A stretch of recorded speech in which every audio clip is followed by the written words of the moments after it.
گوسفند حقیقی یک چه به مسجد دادن جایز می یعنی که امامش هم میفته که سر شود اگر تو باید یک چه موتی میفته مسجد دختر شود چه؟ دختر شود دو تقسیم دیگه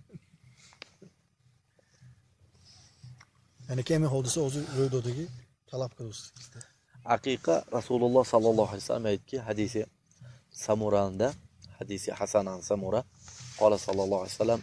كل غلام مرتهن بعقيقته هر یک غلام عقیقه خودش به چی دارد یعنی وابستگی دارد یعنی هر یک غلام یعنی هر یک کودک به چی عقیقه کرده شود عن الغلام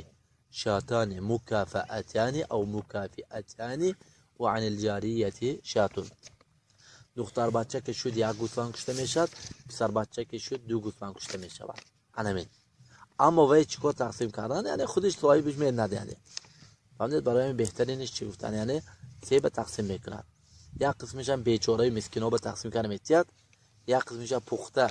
هم برادرها مثلا خویشای دعوت کردن یا به طعام پخته میتیاد یک قسمش برای خود گرفته میمونن اگر امام حقیقی مسکین فقیر باشد یک کم در قسمش میتیاد یعنی یا خونش رو دعوت میکنن